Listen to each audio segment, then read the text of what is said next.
अहिंसा धर्म अपना, त्याग की आग है, परोपकारी हिंदू हम, सत्य ही राग है।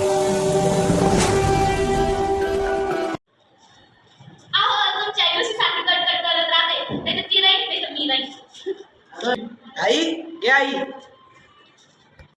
काय रे बाळ, आपल्याला एक नवीन घर घ्यायचंय. नवीन घर बघत होतो तुला तीर्थयात्रेला पाहिजे. आपल्या आश्रमात हसत खेळत आनंदात राहायचं. तीन होय, आम्ही आनंदात आहे. हळूहळू चला.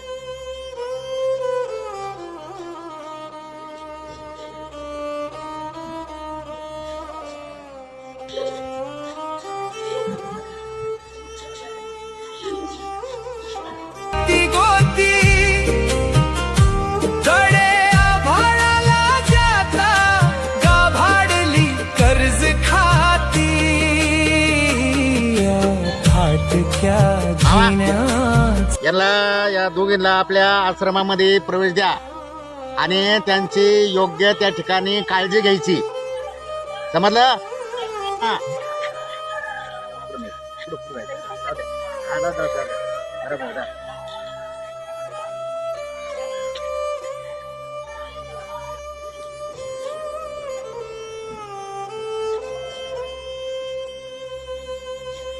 मॅडम आईला एवढा आश्रमात राहून दे. हा. आई, 10 दिवस इथं थांब. 10 दिवसानंतर घर झाडाचाच नाही. चालेल बाळ.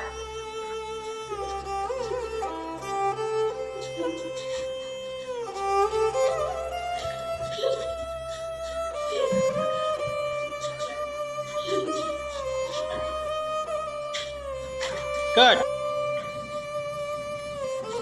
थांब.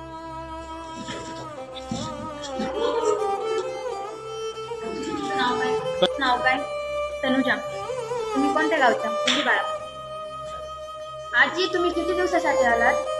मी 4-5 दिवसांसाठी आले. माझा मुलगा मला न्यायला येणार आहे. असंच मला माझा मुलगा म्हटलं 4-5 दिवसासाठी येणार आहे, पण 2 वर्ष झाले आलाच नाही. पण माझा मुलगा असा सोडला, पण मी आनंदात आहे इथं. हॅलो हॅलो बाळा. आई मी कामात आहे, नंतर फोन करतो. हॅलो आई, मी नंतर फोन करतो, कामात आहे. हॅलो हॅलो हॅलो बाळा. हॅलो हॅलो हॅलो बाळा.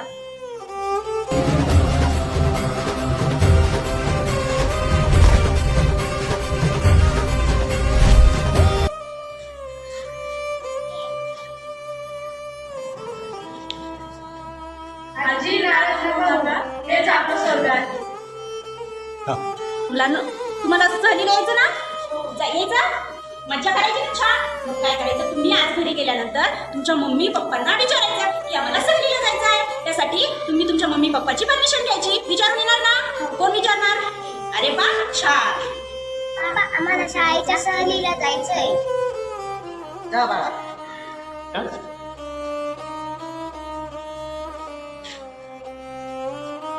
वृद्धाश्रमात असणार आहे.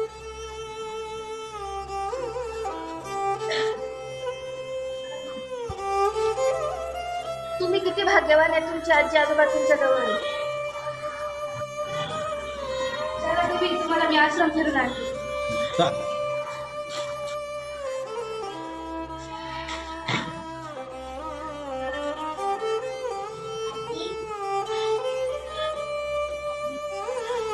पण आजी आजी, तू इथं कस काय?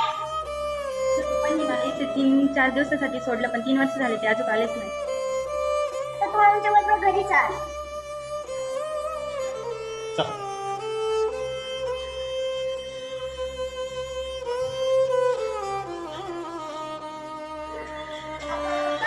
एक सरप्राईज आणलंय. ठीक आहे बाळा, काय सरप्राईज आहे? आजी आजी ये. चालत चालत ये. आई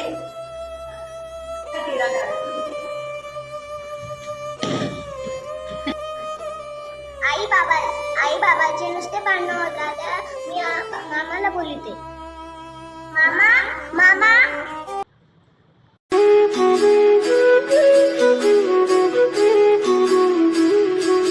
आप दोनों सलामत रहे, सबके दिल में ये अरमान है, धरती पे रूप माँ बाप का, उस विधाता की पहचान है। ये तो सच है कि भगवान है।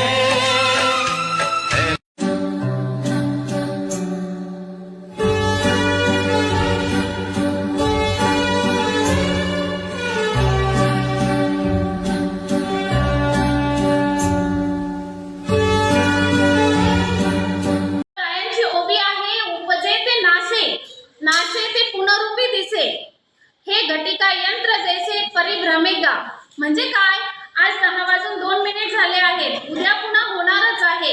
हे घटिका यंत्र जसे परिभ्रमेगा. सूर्य उदय झाला की अस्त आहेच, संपत्ती आली की त्याचा नाश आहेच, शरीर आलं की त्याचाही नाश आहेच, पद आलं की पदत्यागही आहेच. म्हणजे पहा, संसारात सुख आलं की दुःख आहे. मग तुम्ही पीओपी करा, बंगला बांधा किंवा मठ बांधा, त्याचा नाश हा होणारच. म्हणून गर्व करू नको, आई वडिलांची सेवा कर, त्यांना जप आणि त्यांना अनाथ आश्रमात, वृद्धाश्रमात पाठवू नको.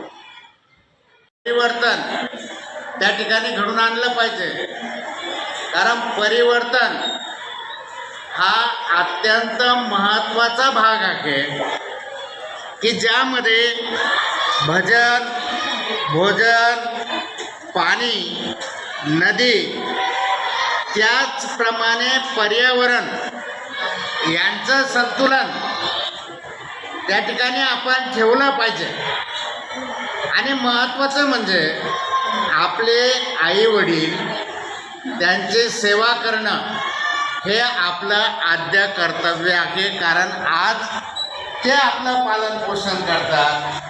ही त्यांच्यावरती कधी वेळ येऊ नये आपल्याकडून की आपण त्यांना वृद्ध आश्रमामध्ये पालन पोषण केलं. त्या आई वडिलांचं पालन पोषण करणं हे सुद्धा आपलं कर्तव्य आहे. म्हणून ध्यानात ठेवा, आई वडिलांना कधीही वृद्ध आश्रमामध्ये पाठवायचं नाही, तर त्यांची सेवा करणं हे आपलं आद्य कर्तव्य आहे. मुझे हारने मत देना महादेव, मेरा जीतना बहुत जरूरी है. अकेले ही चल पड़ा हूं, जिस रास्ते पर मेरा मंजिल तक पहुंचना बहुत जरूरी है. यहाँ सब खड़े हैं महादेव, ये देखने को कि मैं कब हारूंगा, पर मैं जानता हूं आप मुझे हारने नहीं दोगे.